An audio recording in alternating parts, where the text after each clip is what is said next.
Oho, magdadala pa po dyan. Huwag kayong mag-alala. Kinukuha lang po doon sa entrance.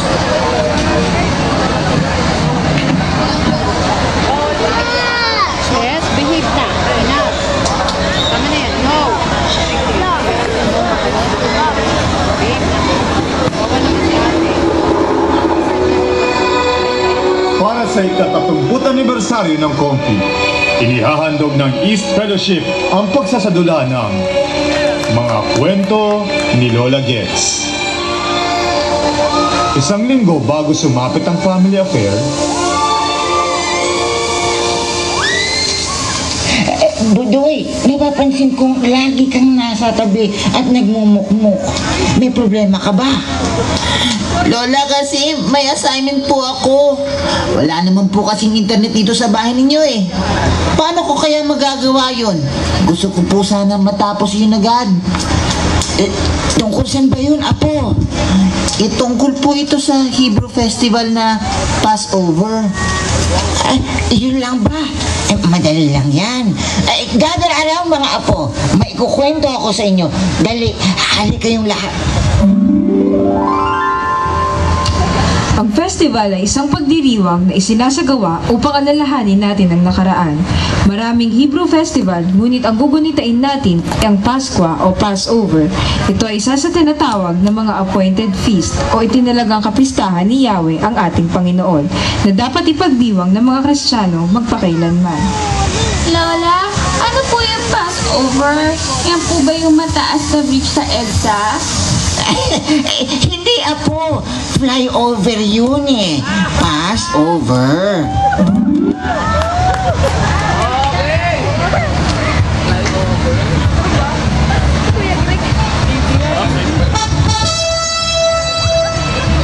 Pagkatapos ng siyam na matitinding salot na dumaan sa mga taga-Ehipto, nanatili ang paraon sa kanyang pagmamatigas ng puso at hindi pagpapalaya sa mga Israelita.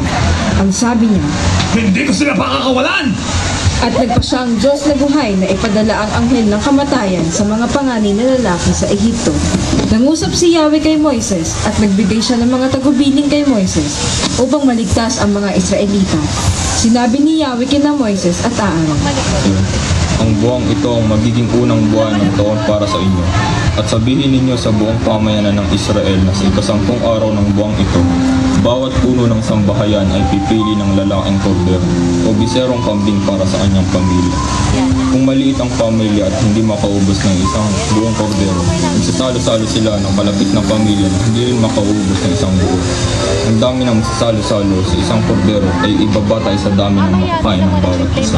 Pasahan ko lahat ng Diyos-Diyosan sa Ehipto. Ako si Yahweh, lalampasan ko ang mga bahay na makita ko may pahid ng dugo at walang pinsalang mangyayari sa inyo sa pagpaparusa ko sa buong Ehipto. Ang dugo, kailangan ang kordero ay lalaki, 1 taong gulang, walang pinsala o kapintasan. Kung walang tupa ay kahit kambing, aalagaan itong mabuti hanggang sa ika-14 ng buwan. At sa kinagabihan, sabay-sabay na papatay ng buong bayan ang kani-kanilang kordero. Kukuha sila ng dugo at ipapahid sa mga hamba at sombrero ng pintuan ng Taka doon kay tita. Ano mo una? Balik ka dito. bahay ng kakainan ng kordero. Sa garbiring iyon, lilitsunin ito at kakaning kasama ng tinapay na walang lebadura at ng mapapait na gulay. Huwag ninyong kakainin ng hilaw o nilaga ang kordero. Lilitsunin ito ng buo, kasama ang ulo at ang mga pata at ang lamang loob. Huwag kayong magtitira para sa kinabukasan. Kung may matira, sunugin pagkaumaga. Ganito naman ang magiging ayos ninyo sa pagkain ito. Nakabigkis, nakasandalias at may tangang tungkod. Dali-dali ang inyong pagkain ito. Ito ang Pasko ni Yahweh. Ito ang siyang magiging palatandaan ng Israelita ang nakatira sa bahay na iyon. Ang araw na ito ay pagdiriwang ninyo magpakailanman bilang pista ni Yahweh.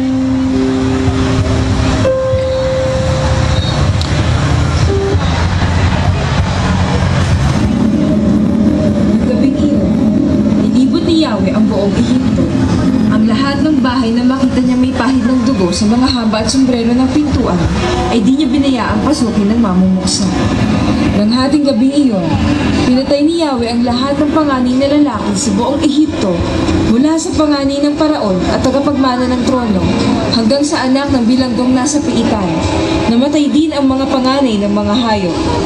Nang gabing iyon, nagising ang paraon, ang kanyang mga tauhan at lahat ng Ehipsyo, at nagkaroon ng napakalakas na iyakan sa buong Ehipto, sapagkat lahat ng bahay ay namatayan ng panganay na lalaki. Noon din, pinatawag ng paraon sila Moises at Aaron at sa kanyang sinabi, Sige, magselis na kayo sa Ehipto. Lumakad na kayo at sumamba kay Yahweh tulad ng hinihiling ninyo. Dalhin niyo na pati ang inyong mga tupa, kambing at baka. Umalis na kayo! At ipanalangin niyo na lang din ako.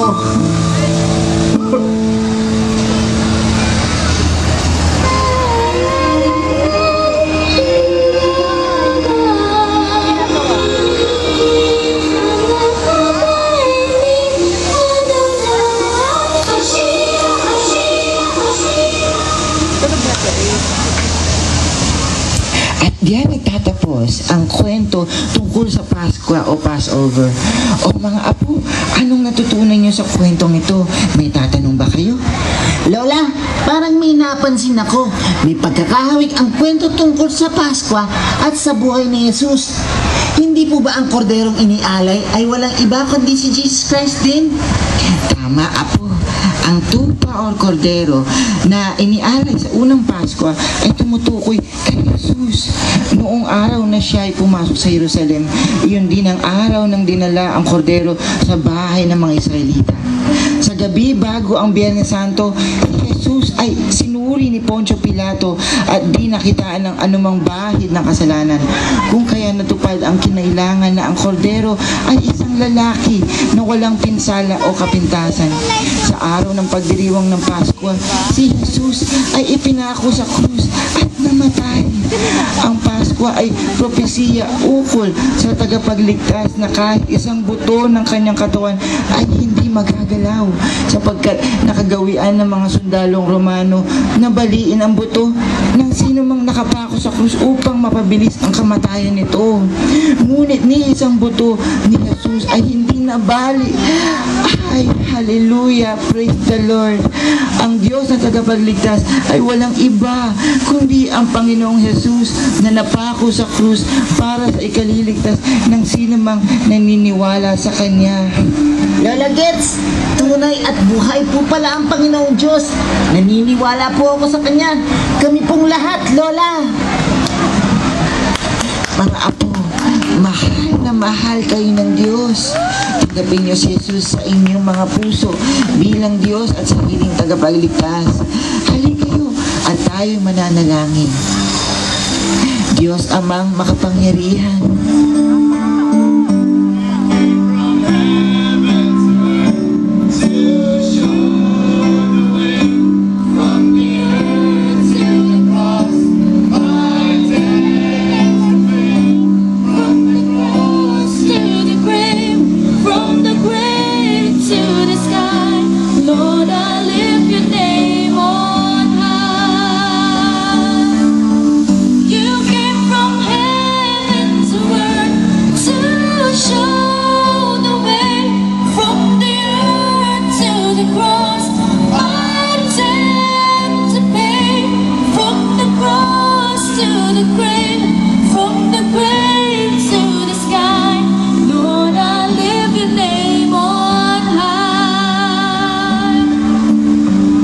Nagtatapos ang pagsasadula ng mga kwento ni Lola Gets.